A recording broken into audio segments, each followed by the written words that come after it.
All right, what's up, you guys? Welcome back to another episode of the Ziza Connection podcast. I am here with two gentlemen that I haven't seen in quite some time, quite honestly. It's been a while since I last saw you guys. I think it was when you invited me out to Topgolf. Yeah, I think it was, actually. Yeah. Topgolf. I think I met you before that, too, but I think, I wonder when the last time was. But, yeah, we did hit some golf balls. This is like when my golf game was a little bad, though. Yeah, hey, I can't say mine was any better, so I'm not gonna worry about that at all. But at the end of the day, it was kind of one of those situations where I think I met you first. Mm-hmm. Yeah. You were at one of my buddies' birthday parties one night, and I saw you there, but didn't really introduce myself. Met you first, and like, I want to know what really sparked you inviting me out to come hang out, because that was super random for me. Yeah. You know what I mean? And it was great to be able to meet you. I met Brandon Gleese there, met a lot of other people that I stay connected with now, who, you know, I kind of admire watching you guys do what you do, right? I see Austin consistently working on his, working on AP Fitness and on Enduro Sport. I see you really pushing hard on everything you're doing with your personal brand and trying to inspire people and help people, and on Enduro Sport. So I just kind of want to know, like, what qualities are you guys looking in with people when you're introducing yourself to people or trying to get to know people? Yeah, I mean, the biggest thing is being from a small town. You have a lot of people that, like you network with people, you talk to people, and you realize that they are who they are. Yeah. And so, the one thing that I kind of took from the morals and values that I kind of came from a small town, I came down here, you're in a place where obviously there's millions of people. So it's kind of hard to be able to find the right ones and people that are, they aspire to accomplish a lot of big goals for themselves, but they're not ones to, flex it. People that try to overextend themselves to make it look like they're doing something, but they're not. So it's, what I see in people, and especially yourself, is like you're willing to get after it, but you're willing to, eat shit for a while to be able to make it happen. And that's the respect, is that you don't get all the stuff right out of the beginning. It's not instant gratification, it's deferred. You might hear that all the time, but it's actually true. So by meeting people that you can tell who they are when you meet them, like you can tell what comes out of their mouth, you can tell what they talk about, you can how tell they what carry themselves, exactly. how you hold yourself. Oh yeah, 100%. Yeah. I mean, you can really see what they're passionate about, what they want to do. Exactly, you starting this podcast. Yeah, it's the same thing. It's just like you can see what people are passionate about, and you want to be able to get their word out and have everybody hear about what other people are doing, to see and show people that you're not the only one. Yeah. You know what I'm saying? Where it's like we all can connect with the right people, and there's people out there that are doing it not the right way, but there's not really a right way, I guess, of how to do it, because people will watch the stuff that's not really the real stuff. I think by right way, it's more of like what is. I don't care who you are. At the end of the day, like, you're gonna know what your intentions are for what you're doing. You know what I mean? 100%. And I feel like a lot of people that are in this game, especially in Arizona, I'm not gonna drop any names, of course, right? But like, we all know the people that we're talking about who seem like they're trying to portray a positive intent behind their actions. And if you've been around the community, if you've been around people who are trying to start their own businesses or personal brands, or like really build something that's meaningful for themselves, it's not hard to spot when they're being ingenuine. No. You know what I mean? And again, over the past 8 months in the e-com space and the Forex space, we've seen a lot of people getting outed for not being honest, not just with their intentions, but with the way that they've been carrying out their businesses as well.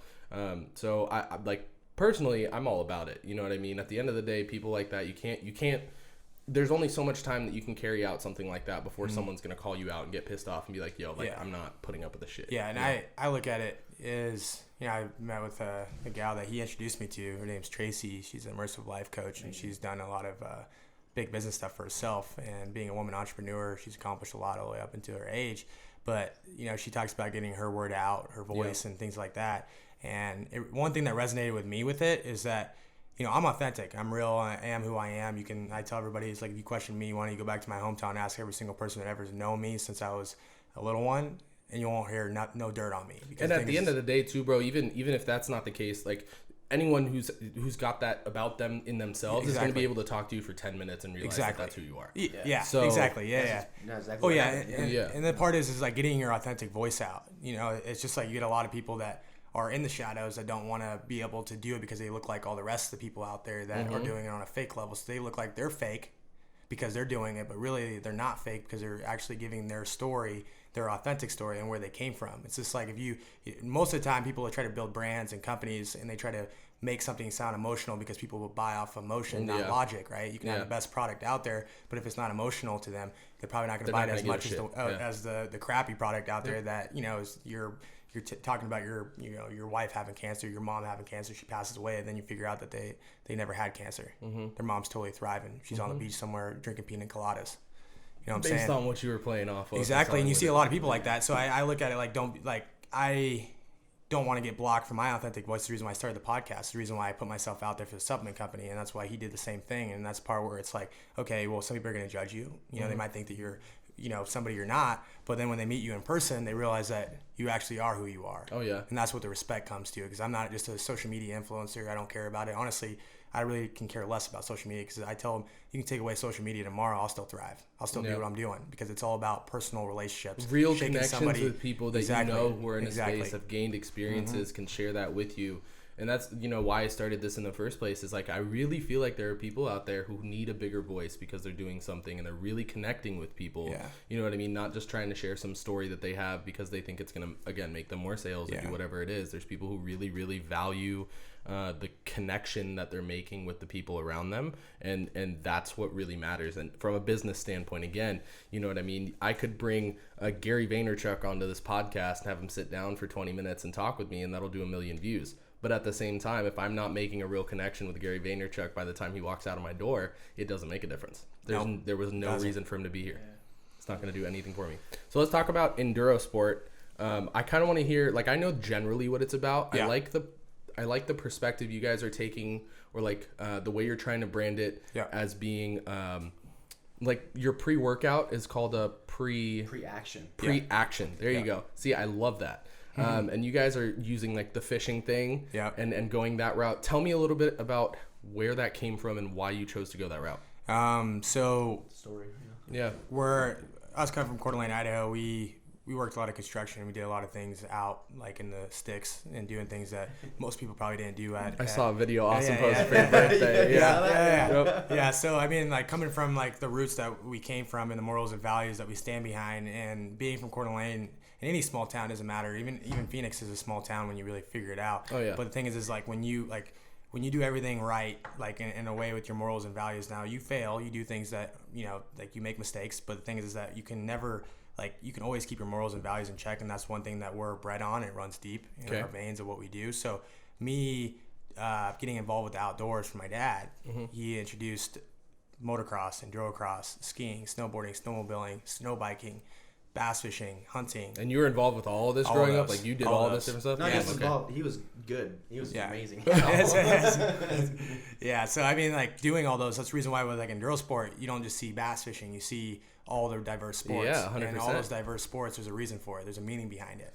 And so the thing is it's not just that we're just targeting any other sport just for giggles. You're drawing from experience exactly. too. Yeah. So if you go talk to a motocross guy on the AMA Supercross, is either racing a 250 class or the 450 class, and you're talking to him and he's like, okay, what do you know about my sport? Yeah. That's the biggest thing. It's you can talk to any other supplement companies that own their supplement companies. They try to enter those markets, but why did they not get that far? Well, it's because they have no relation to it. You don't know them. Yeah. And all you know is that you're looking at them as a money project, and you're looking at okay, if I give you this money, you're going to make me this of an ROI, and then we're going to part ways afterwards. You can't connect with them. No. And so by me leaving Coeur d'Alene and going to Eastern Washington to go bass fish, the bass fish for a collegiate sport, that kind of changed my whole entire trajectory of my life, just because when I went to Eastern, I ended up becoming the president of the bass fishing team there, and then I won the West Coast divisional on Elite Series stage, which is the professionals fished while the college fishermen were fishing. Gotcha. And they all weighed in Sacramento. So I was on ESPN. That's impressive. For that. Okay. And so that kind of led to me going to Florida State University, and I bass fished for Florida State.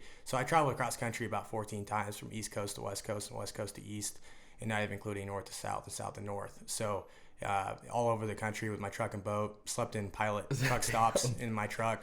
I've been all over this country. I got to meet every single walk of life along that way. So that was where it was cool, because, we went to this gathering, on a side note, a little church gathering that Robbie Tebow puts on. Okay. And I became, good friends with Tebow's.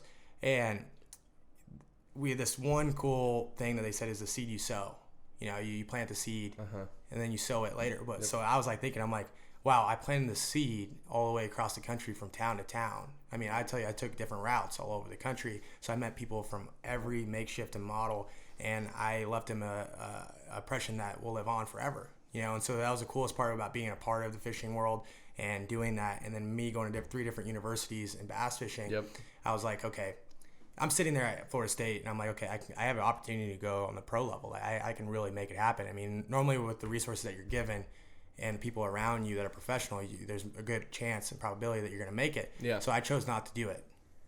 Interesting. Okay. I chose not to do it. Okay. Yeah. And I chose not to go pro just because, like, I mean, obviously you don't just get a given like you're going to go pro. You have to work for it after that. Of course. But it's a mindset. You can't be in it 50% because you're only going to get dealt with about 5% of the results. You know what I'm saying? So I had to be 100% in it or I had to be 100% out.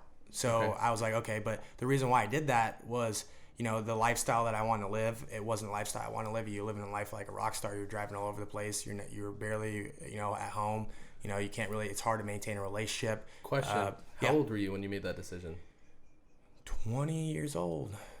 And the reason I ask is because there's a lot of people who just don't seem to have that kind of awareness at that age. Yeah. Right?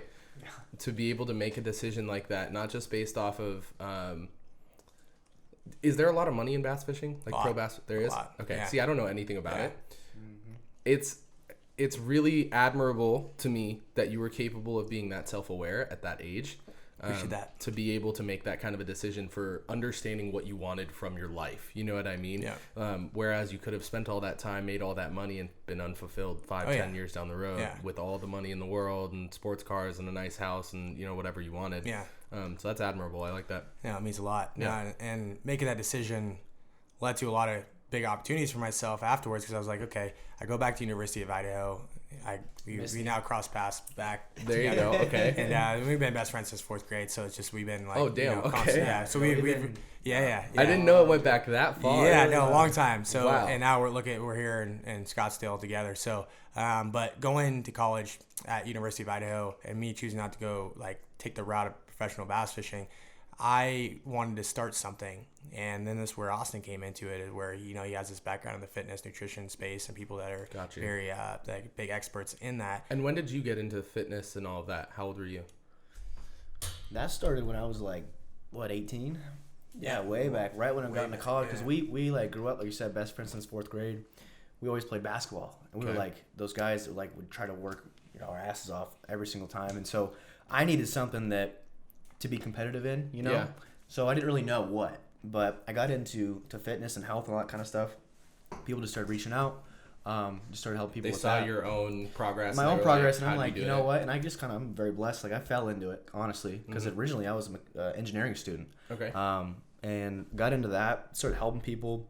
Then I got to such a point where I found such a passion in it with people's health, how they change their lives and stuff like that. I just kind of kept pursuing it. And the coolest thing is I didn't know, just like you were saying about the seeds, right? I didn't know all that time, I was making an impact in people's lives, but also, he could tell you firsthand, he'd come over to my house in college at U of I every single day. And there'd be a chemistry lab in my kitchen, because this is where the supplements come into it, of mixing all these different powders and ingredients. This is cool. I'm sure that looked bad for people walking. Yeah, right. They're Exactly. They're what are you doing in here? It's just a bunch of, what is this? Yeah, but that's where he came in, and I knew that we wanted to go somewhere. We wanted to do something. We didn't just want to stay back home. We respect people that have the job, career, the family, just want to start it right out of college. But we wanted to experience life more, see what it's all about. Right. I agree with you wholeheartedly. I'm in the same boat. I respect that. Mm-hmm. Yeah. So then my company started to get progress, get on ground level, started going, and I could go anywhere because I coach people online all over the country. Right. Right. So you're mobile. Yeah. And he had this great opportunity down here.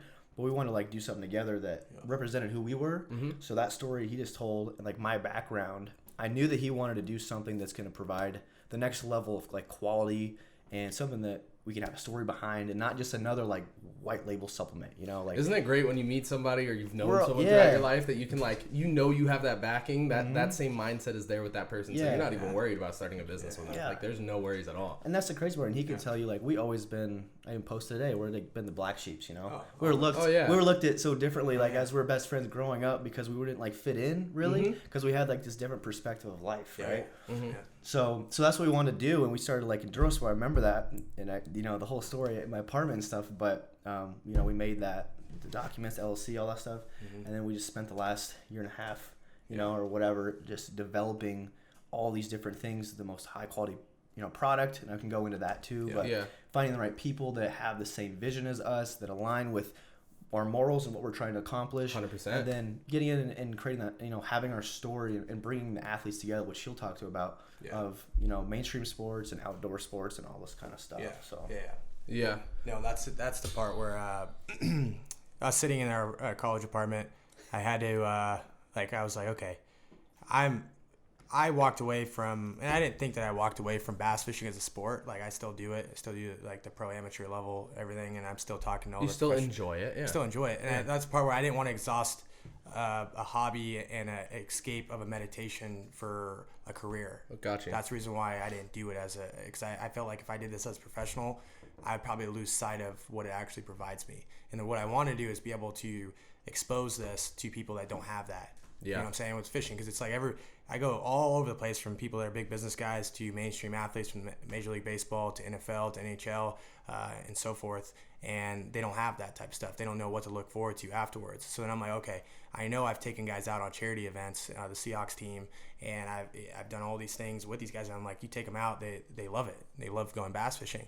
And it's kind of like, it's very cool when you can see their face light up and to see exactly of that you just took the training wheels off their bike, and they're always going to remember that from that day on.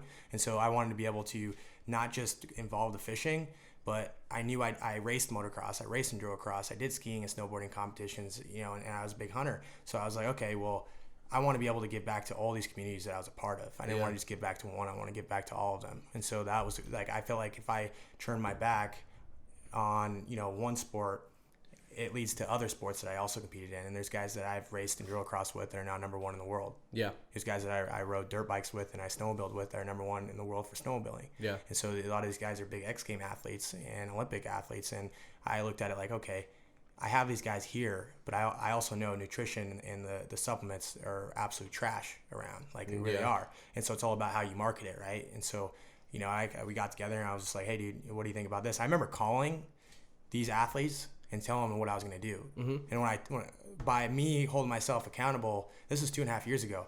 I know if I say I'm going to do this, you have to do it now. I have to do it now. You're a man of your word. You can, yeah. So that's the part where I knew if I called them, that was going to hold me accountable to 2.5 years down the road. A year down the road, they're going to ask you, hey, what happened to that company we're going to start? Exactly. And the whole mission behind the supplement company is, we have some credibility behind the product. We have 5 trademarked ingredients. It lasts about 6 to 8 hours actively in your system. Then it has no caffeine, no sugar. And we have clinical and claim studies backing those 5 trademarked ingredients. So that's great. It's awesome. We then end up bringing on for our next line of products that's going to be help assisting him, who formulated doTERRA and ZipFizz.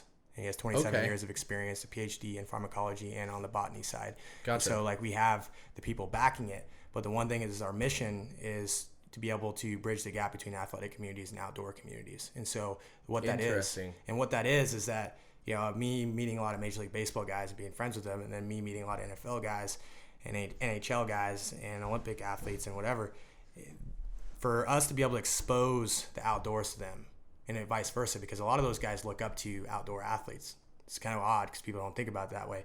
And so it's like, okay, you look at a professional bass fisherman. There's a lot of Major League Baseball guys that come from farm towns, big fishermen, hunters. Every time I look at their stories on Instagram, they're in a tree stand somewhere. Yeah. Interesting. So it's just, people think that like what you see as professional athletes is like the Lamborghinis and the nice cars and chains and the clubs. Yeah. But that's not all of them. That's just the stuff that you choose to see. That's. Well, I feel like that's also the stuff that the media likes to push too. So our perspective is a little bit jaded there too. Oh yeah, for sure. And so that's the part where I'm like, okay, these guys look up to professional bass fishermen, but also motocross guys, also snowmobile guys, and so forth. Some of these sports, they couldn't even do skiing in their contracts for Major League Baseball. You can't ski. They're afraid of you getting hurt. Yeah, and so now they're out of it. They want to keep that competitive nature and be able to put that in something else, because they don't want to, watch a baseball game afterwards if they played enough. The NFL guy doesn't want to go and train because he's all used to doing the same thing since middle school all the way until, think about it. This is like almost 18 years the grind, and now he's like done. So it's like they either go into depression, they either go into drinking, they either go into partying, and they don't know what the heck they even want to do. And so by exposing the outdoors to them, it changes their whole entire life, and that's what we're trying to provide to them. I really relate that to I'm in the EDM scene, right? Yeah. I worked with an EDM events company for like 2 years for free with one of my close friends and now mentors, older than me, kind of coached me through things when I was 18, 19 and let me be a part of his business and really learn from him. But I relate that a lot to Shaquille O'Neal, because Shaq, when he retired from the NBA, maybe like a year or 2 years later, decided he was going to be a DJ.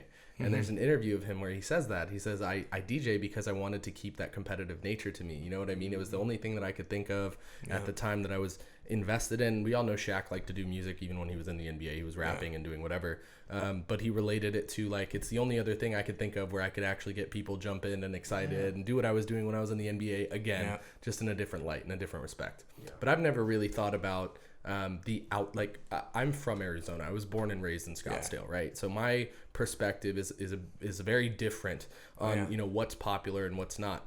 Albeit I grew up in Cave Creek, so things like motocross and like off-roading and stuff like that was still prevalent. But stuff like bass fishing and like I don't even know. There's probably a ton of other outdoor sports that I don't even know of that people are super into and interested in. I've never given the thought to believing that those were avenues of excitement for people that are leaving the pro sports world. Yeah, I mean, you look at Paul George, you look at Randy Moss, you look at Golden Tate. I would never have all these guys. I mean, I was sitting with Golden Tate, and we were talking, and he's like, I asked him, I told him I did bass fishing as a sport. He's like, oh, dude, that's cool, man. And I was like, yeah, I'm from Nashville, Tennessee. And my second thing that I ever wanted to do was go pro in bass fishing. Damn. I mean, you hear about these but the thing is that they're not always talking to somebody that bass fishes, right? Yeah. They're not always talking to somebody. They don't, like, if you go to Alabama, Georgia, of course you're gonna meet somebody like that. Yeah. But if you're over here in Scottsdale, Arizona, at the Phoenix Open, it doesn't really fit what the community is talking about, so they're not gonna bring it up. The conversation is completely different. The moment you bring it up, then they're like, wow, okay, I relate to this. Like, this is different.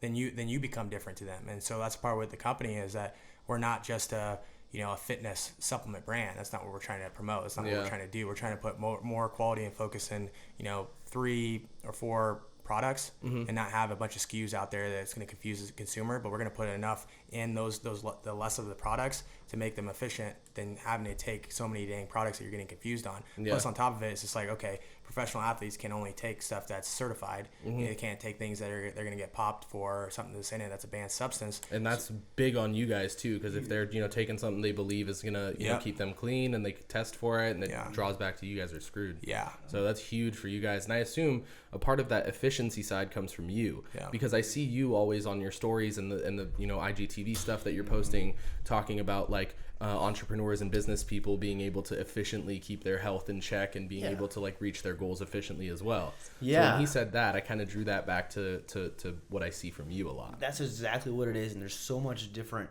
marketing out there now to like get consumers to think that there's only one way from a health perspective to get healthy, to lose weight or whatever, right? There's only like one way. You need to do either keto, you need to do 6 meals a day of chicken and broccoli, you need to do all this stuff. But in reality, there's 100 different ways you can go about it. It's what fits you best. And that's why I bring in these entrepreneurs, business owners, or whatever, is because they get sucked into that. They don't have time to really go through and dive in each single one. And I give them ability to, there's social events, right? You go out, you're gonna have some wine, or you're gonna have some alcohol. Like, how do you fit that into losing weight, right? It's like a complete opposite in the stereotype of losing weight, but it's not true. And so they're always traveling, they're always busy, people like that. And so I kind of carry that over in the supplement because, like I said, you can get somebody who has a lot of followers, right? You can have them promote it, maybe make some sales. But like he was saying, this is different than just a sales conversion. You know what I mean? So we wanted to put like 5 patent ingredients. I don't really know. I've taken a lot of different supplements, and I don't know really any other product that really has 5 patent ingredients that are all, clinical dosed. So they have the clinical studies backing them, as well as some other stuff in there too. But as we also wanted to make it a non-stim, right? Because there's a lot of just stimulants in the supplement game to make you feel like it's doing something, but it's not. Exactly. I don't take I'm being 100% serious. I don't take supplements because I'm so shot on the idea that they do anything. Yeah. So I've like drawn myself away from it because I'm like, this is a waste of my money, and I'm gonna feel like shit. Yeah, exactly. The type of guy we like. Yeah, 100%, Yeah. bro. Absolutely. Yeah. So we made it a non-stim. We put these things in there, but the thing is there's a huge difference between the fitness industry of their goals, and there's a huge difference between the outdoor industry of what they need. Yeah. And there's nothing specifically for the outdoor enthusiasts. Yeah. Right? There's nothing. And I know there's a couple of companies out there that have tried to go into some games, whether it's hunting or whatever, but they're still just caffeine based a little bit, and these things are just more piggybacking off the fitness industry stuff. Yeah. But this is like specially designed for that outdoor enthusiast. That's not going to have you crash. It's going to pick you up, raise your energy levels. There's really cool things. Give you some awareness, Yeah. like things that are actually going to help you perform. Exactly. Yeah. And even, and the cool thing too is these pad ingredients, a couple of them, you know, they elevate your performance, endurance, your strength. I mean, all this stuff. Even in conditions that are people would think of that's going to dehydrate you, whether it's in a very humid climate or it's like freezing cold or all these different environmental conditions. These new patented ingredients that we put in here is going to actually help you elevate your game even through all that stuff. Gotcha. That's what we wanted to make sure is actually applicable to the situation. You know what I mean? Gotcha. Yeah. Well, that's another thing too is the outdoor community is a very loyal community. They're the people, very tight knit people. It's loyal. If you're loyal to them, they're loyal to you. Yeah. There's no in between. It's just not how it works. It's why when I meet guys like you or I meet other people around, I know who those people are, and I know whether I want to be able to invest in them with my friendship and things like that and so forth. And I like that phrase, invest in them with your friendship. Yeah. That's important. I mean, just because it's just like it's mentally taxing when you're around 100%. People that aren't. You know, you only wake up with 100% battery every day. Exactly. Where are you going to put that energy? And who you surround yourself around determines what that battery percentage is. It's huge. Yep. You know, and that's part where being in the outdoor community kind of leads into even the mainstream sports. But a lot of those mainstream sport guys, I don't want the guy that's flaunting the Lamborghini. I don't want that guy to even be representing the supplement company. Is that a problem? Like, if you like your Lamborghini, great. But if that's all you're posting and that's all you like to do and you have nothing outside of it, and you're not open for the outdoors, then you're probably not a guy for me. Your personality is built around that. Well, and that's part where you're that's not okay. And that's okay. It's like, do I not like those guys? No. It's like I still like know guys that love that stuff. They love to golf. They love, at least they like golfing though. Yeah. See, I'm saying like guys that don't do anything outside of their own sport. Yeah. But the outdoor community is these guys will stay loyal to you, and they don't like to take supplements either. I was talking to one guy. He's like, he's number one in the world for snowmobiling. He's like, dude, I don't like taking supplements. Is that for the same reason? Like, is it because they've used them and recognized that it doesn't do shit, or is it exactly? You just said. Okay. Same reason. Well, and on top of it, banned substances. I mean, I talked to my buddy Colton Haker. He's number one in the world for enduro cross, and he was saying that there's guys getting nonstop popped for stuff in their supplements. They're getting complacent with like what supplements they're choosing, and so that's the reason why like some other sports they're very like I'm talking to number one world rugby player, and he's out of the UK, and he's talking about he's got to go through his nutritionist. He has to see if this is the right thing, whatever. But that's other sports are starting to crack down on it even more than others. But then you have X game athletes that are not that they're not particular what they're taking. They're just taking anything until they end up getting in trouble for it. From a business perspective too, building your business around that ideal, building your business around the fact that you are making sure that these people that are wanting to use the product can and they won't get popped for anything. Yeah. From a business perspective, that's also super smart too. You know what I mean? Because it builds another level of trust too. Exactly. And you guys are kind of taking forth an extra piece of work that now those athletes don't have to put in and researching it and doing that. We're taking it off of them, and that's why it's taken us up to this point. But we're trying to put a lot of quality and focus, like what I was saying, and that's that's apparent. Yeah. Exactly. And these outdoor athletes, I mean, even when I bring them on an Enduro Sport podcast, they're just loyal guys. Like they just are. And it doesn't have to be just fishing. It could be other sports too. But they're in open arms. Like they're like, honestly, they like the support base. Like what they know that you stand behind. Your story. I mean, you talk about stories. Like what's your story? I mean, you hear this all the time. People don't realize that they all have a story. And the thing is that if you don't take that story and be able to put it into a brand or put it into a company that you believe in, that you have a passion behind, then you take it to the grave. You take it to the grave. 100%. So the thing is that once it's in the grave, you can't. There's nothing you can do with it. You know, when people go to the grave with their damn idea, they don't do anything with it. Oh yeah. It's just like that's a part with being authentic and letting your voice be heard. Man, I was talking to a close friend about this a while back, and I was talking about how like the thing that scares me the most about death isn't like dying. The thing that scares me the most about death, or even people around me dying, is like I will never get to hear your voice again. You know what I mean? Like when you really think about it, right? Someone's eyes, someone's like, body movement, those are all like innate things. We're doing those things regardless. But the way you speak, how you speak about what you're talking about and the experiences you're sharing, those are really what's lost when someone passes away. And it's like that it's one of those internal things for me. I'm always thinking about it. And there's a lot of time when, for example, like as much as you might believe in what you're talking about, as much as you might believe in what you're doing, you still get a little scared here and there about using your voice. You kind of get jaded to like what your friends are telling you about like, oh, this is stupid. Like, why would you do that? You're wasting your time. It still gets to you from time to time. And that idea, right, that fear of like me dying and my voice never having been heard or my experiences going away is what really keeps me pushing regardless through all of that stuff. Well, yeah. And even piggybacking off of that is, I get people ask me all the time, like, okay, are you going to be the face of your company? Is that you feed off of like the the fame that you're going to get out of it or whatever? And I'm like, for me, it's like that's not how I was raised. I have people that keep me in check, and plus my own roots keep me in check. 100%. So and the part is that when I have kids, I want my kids to be listening to this. Yep. You know what I'm saying? That's the part when I'm off this earth. I don't know when when the day I kick the bucket. It could be tomorrow, or it could be 5 years from now, or it could be a nice good old 80 years, which then puts me over what. 104, which that'd be nice, Good, so but it's a good goal to shoot for. But it's just leaving your legacy. But it's not about legacy of fame. It's about it's either you want to be important or you want to be great. I heard this from a guy. It's just like, okay, Bill Gates was important, meaning like being important, letting everybody know who you are and letting them know what you stand behind, because then you can't be able to do so much one-on-one time with people as much as you doing one-on-one time and being able to develop people and helping other people. That's when you're great.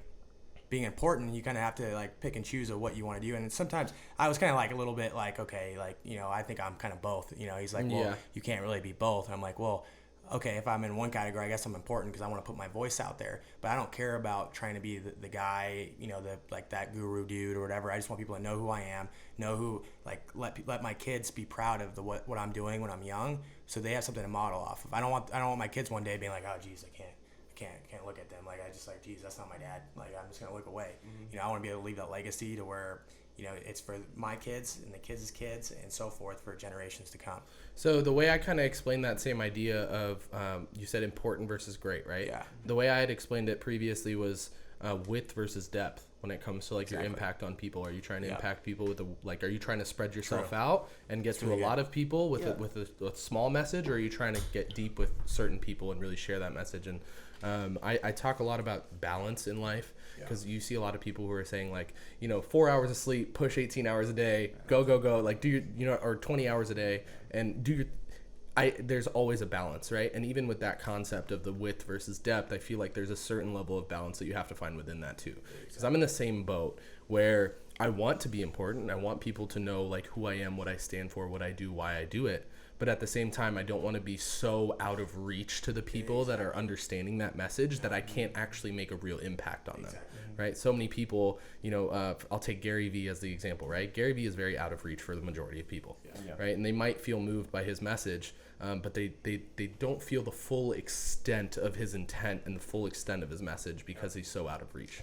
Yeah. No, and I want to piggyback on what you guys are saying, just because we were like, people look at these very successful people and like they didn't just happen overnight, right? Yeah. And then going back, if you go back like 4 years ago, 5 years ago to when I very first started like creating content from a health coaching stuff perspective, you're gonna be like, this is terrible, dog shit. Yeah, this is but terrible. I knew at that time. So this is what I refer to, and I ask people the 3 P's, what I call it: purpose, passion, and your priority towards it. Right? I like that. And so I knew that during that time, the way that I could help somebody and it affected them or whatever, just going in the supplement company too, but from a health perspective, the way that it affected them, gained a passion for it. Then I knew I had a purpose because I could help them. Then I made it a priority without caring what other people thought. Yeah.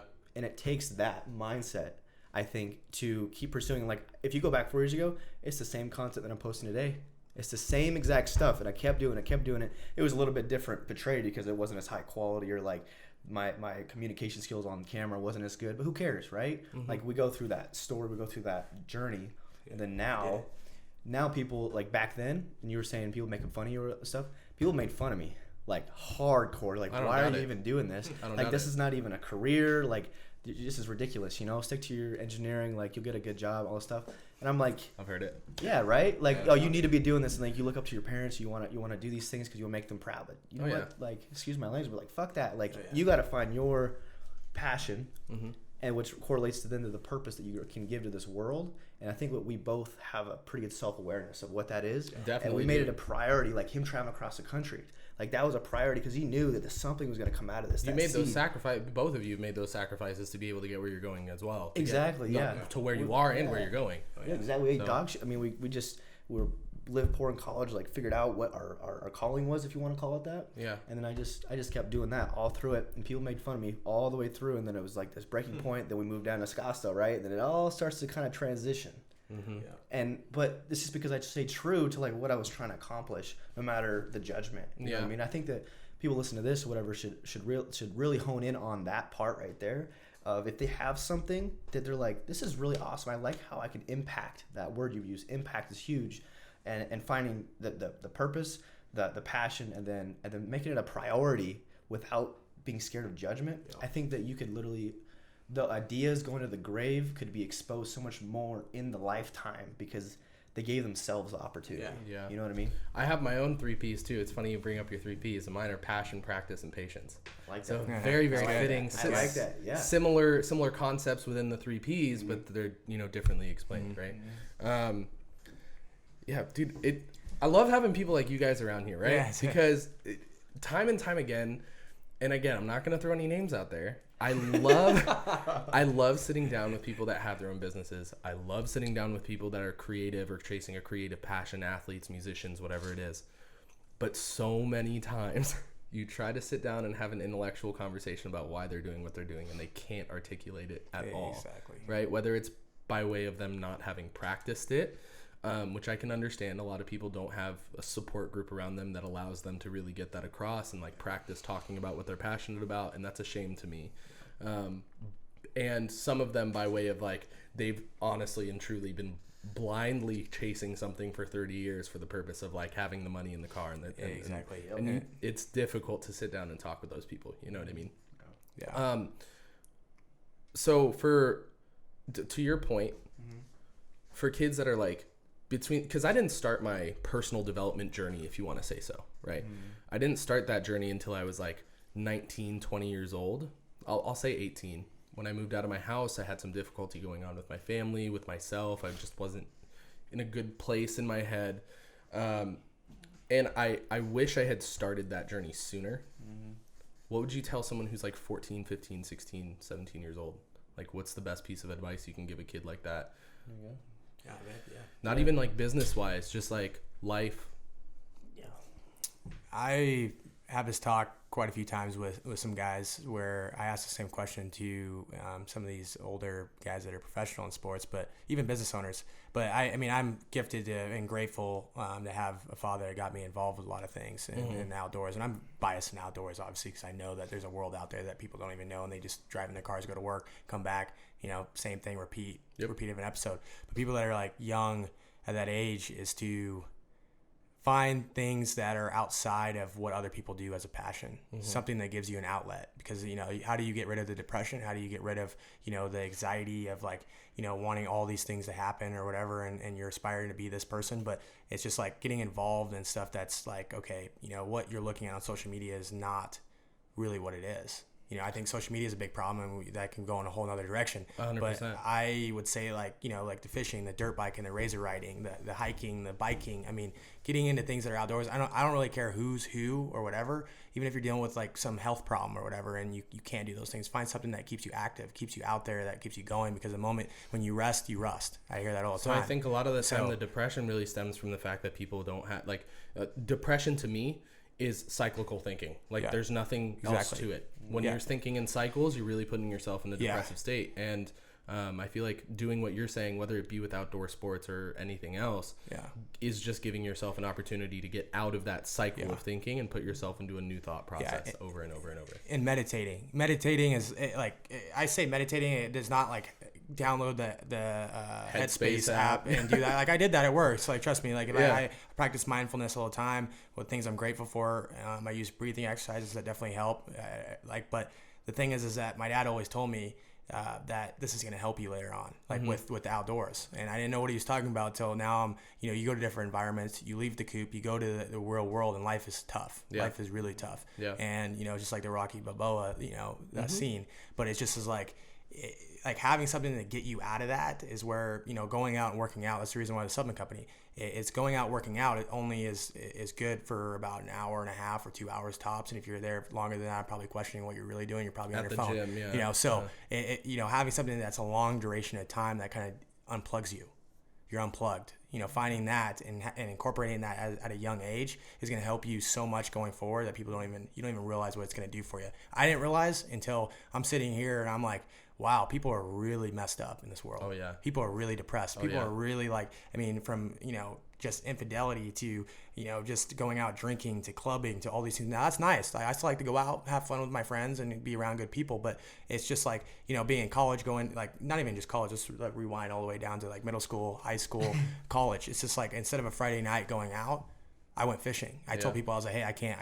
I got Saturday. I'm going to wake up at 3 a.m. in the morning and I'm going to go hunting or fishing. That was what I was going to do. So it keeps you accountable to where it's like you let that hobby or passion keep you accountable to the things in your life to where you have duties, you have responsibilities. Building good habits. And you have people, and you take people with you. You have people that take you with you. So then now they hold you accountable. So it's like, oh, geez, I got to wake up at 3 a.m. I don't want to let this guy down because he's going to, teach me a lot of things in the outdoors. That's what helps you at a young age, and it will help you when you're 7 years old. Yeah, I grew up doing combat sports and martial arts and stuff like that for 13, 14 years. Martial arts guy too. Yeah, I wrestled for a while, and then I transitioned from that when I got injured my freshman year of high school wrestling. It was kind of one of those things where I was like, I'm not going to make state. I don't really want to, go sit on the bike for fucking 8 weeks and then have to try to jump back into it. I went and I auditioned for a drama club, a theater project, right? And I ended up getting a spot in it. It was all for shits and giggles and for fun, and ended up picking that up as another passion. And I feel like a lot of the things, it may not be what you were initially that interested in, but a lot of the practices and habits that you picked up from what you were previously interested in move over. They carry over, and they help you really enjoy what you're doing again. So with what you say about all the different sports that you were involved in and stuff like that, I feel like it's the same thing. You know what I mean? Off rip, you may not have been like, oh, this is super fucking fun, but it still had that effect for you because you knew how to treat that activity or that sport to make it give you that shaped us. Yep. 100%. I want to say too is I was listening to this video, and a lot of, you said 14, 15, 16-year-olds trying to figure out maybe what they want to be in life or do, right? And so I think this video kind of impacted me because it's like, a lot of us think of going to school for a career, what I want to be, and the money I'm making and all this stuff. But I think the biggest thing I could say is step back instead of what you want to be, understand who you want to be. Yeah. Who you want to be, and instead of how much I can make, how much can I give? Yep. And I have a great mentor of mine. I can, mentorship is so huge. I know it is for Laj too, of shaping us. I agree. I have a great mentor by the name of Cliff Wilson. Okay. And during that college experience, and I was so deep into what I thought I wanted to be instead of who I wanted to be, I emailed 50, 100 different coaches or people that I kind of looked up to, and he was involved in that. In all those emails, he was the only one that responded to me. And to this day, we still hold this relationship. We do a lot of things together. I have so much respect for him, and he has respect for me because I changed everything. And that's what I'm saying. If you're that young and you have that calling, that passion I've been talking about this whole time, don't worry about anything else. Just go deeper, not wider, like you're talking about. Yeah. And I think it's played a huge role in shaping who I am. And I think that kids that age need to understand that it's not going to be easy. No, you're gonna go. You're gonna be hit down. You're gonna go through so much struggle. But your friends are gonna talk shit on you so much, you'll lose friends. You'll lose 100%. People that you thought were really close to you. Oh, absolutely. Right? And so if you can go through that and you understand that, and you don't go off course, it's gonna be hard. But if you understand in the beginning that you know it's gonna be hard, then it gets a lot easier from there, brother. That's the difficulty of conditioning now too, right? You could say, this is a whole nother topic too, but I work with a volunteer program where we help at-risk kids once a week at a high school, and we kind of just sit there and talk to them about different life, courage and integrity and stuff like that, right? And a lot of the things that I realized is that they just didn't have a support system or a system that was conditioning them to think in the right way, and it has nothing to do with them being bad kids. It's just the system that was around them. Yeah.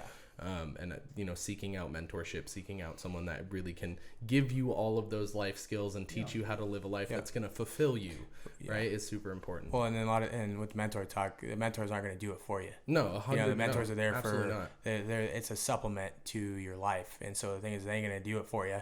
It's a matter of, if they choose you, there's a reason for it. And a lot of times you don't see what's within yourself as what other they people see in you. yeah. And that's one thing I battled, because I'm like, okay, what does this guy see in me, or what did this guy see in me? I'm like, you're skeptical. You're like, what do they want from me? yeah, Like, right? what are they trying to get out of me? But the one thing is that it's like everybody has the same. If you even come from people, I've talked to guys that have came from nothing but from another country that's poor, never had anything, and made that as an advantage for themselves. Yeah. So it doesn't matter where you come from. It's a choice of where you end up. That's just how I even want to even say it. And another thing is just be you. Be you. Like, it could be somebody who's 10 years old that gets it. That's like, be you. It's like, I was myself from the time when I was little. That's only because my own mother told me. She's like, hey, you know what? You're going to, like, wear what you want to wear, be different from all the rest of them. And the thing is that you become a black sheep, obviously, like what we always talk about as being the black sheep. But being you and staying you, I could have changed 1,000 different times. I could have changed in every single culture. I could have changed coming down to Scottsdale. I could have been somebody I'm not. I watch people around me change.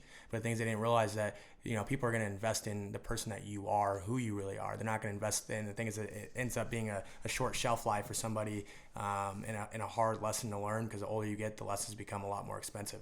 And so that's like based off of just staying you, just like keep it ingrained in your head. So I think there's also a big part of that is, like, I feel like you were the kind of person with all the outdoor sports and stuff you did. You had a lot of time to yourself to think about who you was. Yeah. You know what I mean? Or who you are, who you wanted to be. Yeah. And a lot of people don't have that. You know what I mean? Like, for me, it was having, martial arts training 3 times a week. And, like, I spent a lot of time at home by myself because I really didn't have, like, groups of friends to hang out with like that. I felt like Tyler, the Creator, said it best. He's like, I've always felt like a stepchild. And I've always felt like a stepchild, no matter where I was, whether it was at martial arts training or at home or around people at school or with friends, whatever it is, I always felt like a black sheep. Well, yeah. I always felt like a stepchild in that respect. But it's difficult nowadays, you know what I mean, especially in Scottsdale, in an inner city area, Los Angeles, New York, a lot of the places that are heavily populated, for people to get that time to themselves to really think about who they are and think about what their identity is, right? You end up adopting someone else's identity, and 10 years down the road, you don't know what the hell happened. And I'm huge on combating the idea of groupthink. Like, to me, groupthink is the most detrimental thing in our society, point blank and period. Yeah. Like, there's nothing that can impact, like, negatively impact society as much as groupthink can. Yeah. So that whole idea of, like, just be yourself, right? Adopt your identity, understand who you are, and carry that out is huge to me. Well, yeah, and I would say what I think all the time is driving across the country, when you're driving about 36 hours by yourself in your truck and pulling your bass boat, you have a lot of come to Jesus moments with yourself. Yeah. You know what I'm saying? Like, I mean, and a lot of hallucinations. No, I drove. See a tree on the side of the road. It says, that tree is telling me some shit right now, man.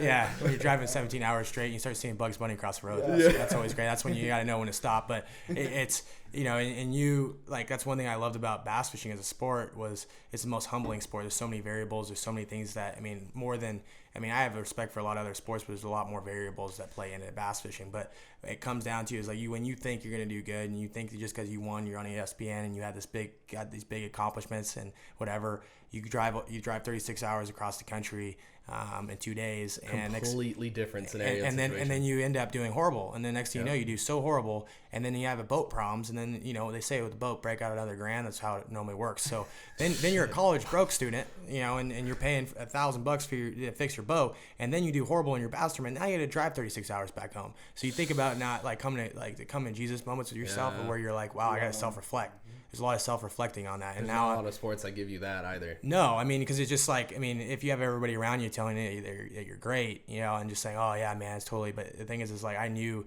how to like really fix myself. Like, if I had problems, I would just drive. And so that's one thing is, like, I'm the same way. I just drive, is my safe place, man. Just drive. Driving's my safe place. I'm a big car guy. I'm into cars. I went to SEMA last week.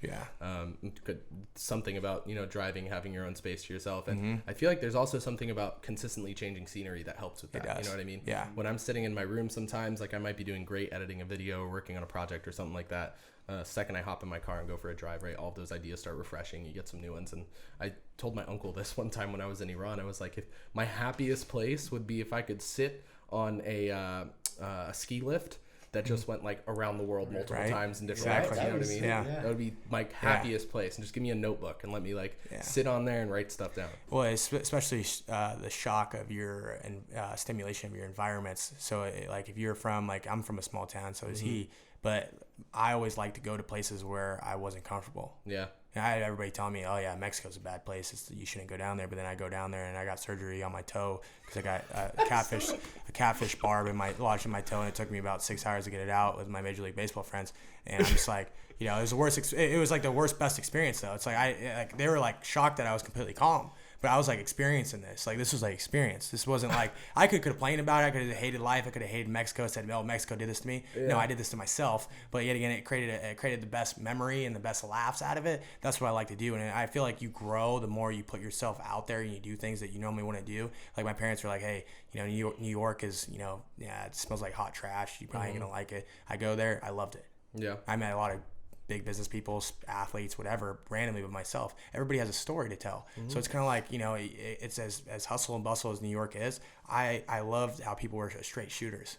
They're straight shooters. They tell you whether they like you, or they tell you whether they hate you. Yeah. And they tell you whether they like get to the point or don't. Like there's no, like it's different on the West Coast, obviously. Very you go different. to LA, they'll be nice to you, and then over time, eventually they'll stab you 15 times, and then they'll say, I don't really like you after like 2 years goes down the road. Yep. Right? So it's just different, but I started understanding of like, does it mean I don't like to go in LA? No, I still like going to LA. You just know who you're dealing with. You know who you're working around. You're understanding your variables now. Exactly. Yep. So that's a part where getting out and going to do those things is like you just never know of the the growth that is gonna, like, all this growth is gonna help you anywhere you go, to where, and then it makes you versatile to where you can be able to be able to adapt to the environments you go into, rather than just like choke up and then go back to what's safe. Like I could choke up, go back to Coeur d'Alene tomorrow and be like, oh geez, that didn't work out. But then I know forever on that will eat me alive, knowing that I just ran away from something that I knew I had to go do. Yeah. And so, we'll finish it off here. This has been awesome. I enjoyed having you guys over. Honestly, this conversation. Appreciate it, brother. Quite honestly, if even the podcast wasn't here, I would have wanted you guys to Yeah. So, thank you guys for taking the time and coming over. Yeah. But I heard a quote not long ago, where a gentleman said that fear, right, in essence, is wanting a specific outcome from an experience that you've never had before, right? Expecting a certain outcome from something you've never had the experience to have before. Good. Yeah. How does that kind of relate to Enduro Sport, or just like what you guys have been able to accomplish on your own so far? I think fear, man, what was that quote Amen had at that talking event? On the other side of fear is blank. I can't remember what he said, but it resonated. You can paraphrase. Yeah, well, it's pretty much saying like what you just said. It's just the fear of unknowing. Yeah. That's what we're afraid about, but we haven't even went through the experience to know. And the thing is, I think a lot of people are just scared of just the unknowing. And if you don't ever try, is that feeling that you have gonna be more powerful than you going and failing at it and then moving on? I don't think it dissipates. I think it transmutes itself into another kind of negative emotion that you then have to try to figure out how to deal with. Yes, but you get to learn. So I don't treat anything as like a negative. Okay. I treat things as experiences and skill sets that you get to learn through those setbacks. Mm-hmm. You know what I mean? Like people lose money in business. People like have these things happen to them, but everybody, it's building onto your story. You got to understand, like, yeah, life's not easy, right? But you're gonna go through these experiences, and every single thing that you go through, you get to learn a skill set. I've lost, like last year, I've lost a lot of money in marketing stuff, and I'm like, okay, do I treat this as a setback, or do I move forward and understand how to communicate and manage people more, right? Or just not even business, in life, I mean, with your family, your friends, like, okay, am I gonna be in this scene, or if I'm gonna work towards maybe a better group to shape me, you know what I mean? Yeah. So that's what I think about fear is like, I like to chase fear now, because if you're not chasing fear, you're not growing. Yeah. You're not growing. You know what I mean? You're just going to stay complacent. And that's where those ideas, like what you're saying, they go to the grave. And it was Tracy that said the best, the most impactful ideas ever are the ones that are at the graveyard. Yeah. It's because they were too afraid to pursue it. Well, at the same time, opportunities are on the other end.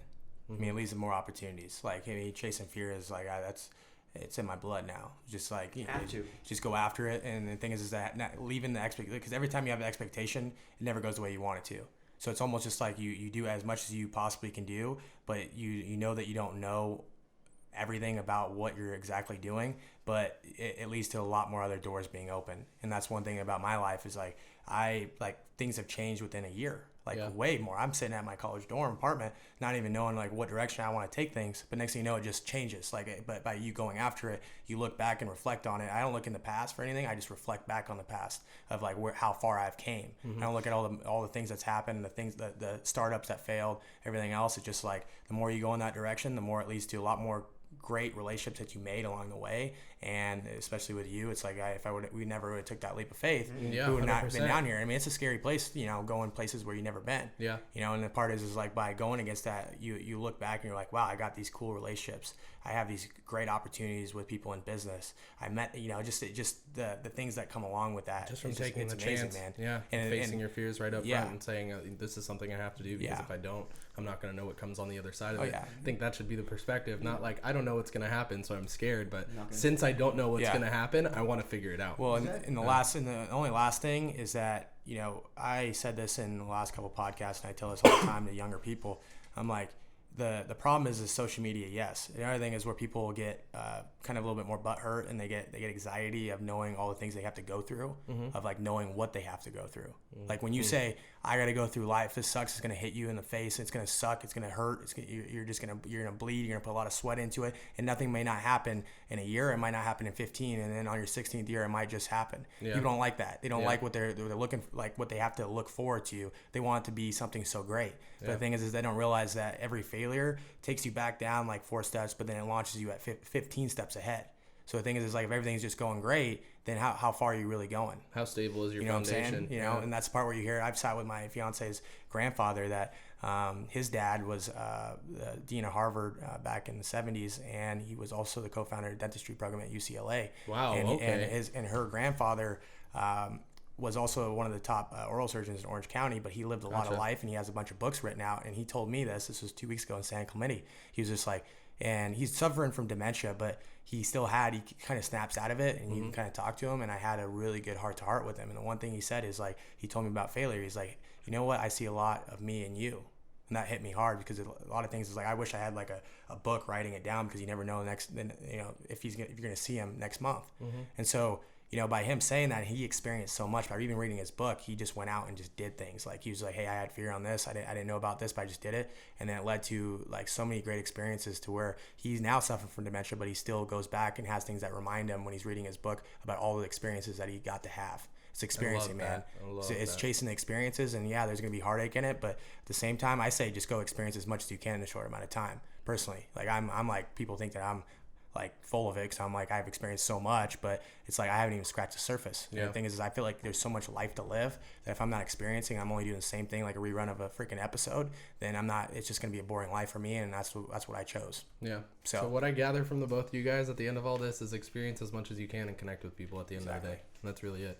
All of the details are there, and understanding the why and the reason behind doing so is all there, but at the end of the day, it's really just experience things and connect with people. So where can people find you two, and where can people find Enduro Sport? Is Enduro Sport are the products available for purchase yet? When do they come out? Yeah, they'll be launched in about a month. Which is December. What date? So not a hard date yet. It's kind of like we're opening a pre-sale in the beginning of December, and then before 2020? Yes. Okay. So this will probably come out after the new year. So it'll be it's already out for those of you watching right now.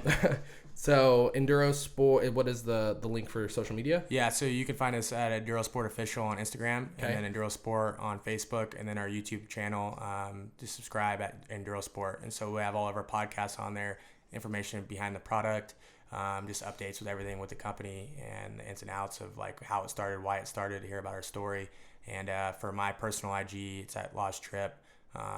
Through Instagram, and then Facebook, it's Laj Trip too on top of it. So I'll link all that here for you guys. Yeah, cool. And then like for me, like you said, Enduro Sport, Laj, my stuff for coaching, all that kind of stuff, for the fitness side of things, Austin Paulson Fitness. Okay. And then Facebook, it's just Austin Paulson. Cool. So I'll send that over to you guys. But yeah, really cool stuff.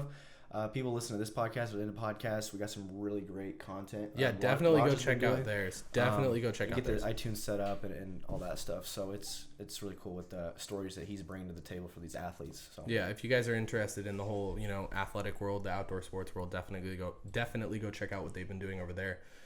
Again, thank you guys so much for coming on. I actually had a great time doing this. This enhanced my day, my week. I'm going to go into this week ready to freaking kill it. Heck yeah. And at the end of the day, like you said, connection is the most important thing, and I appreciate you guys coming out here connecting with me. So, thank you guys for watching another episode. Thank you guys for checking it out again, and I will see you guys in the next one. Peace out. Sweet. Sweet deal.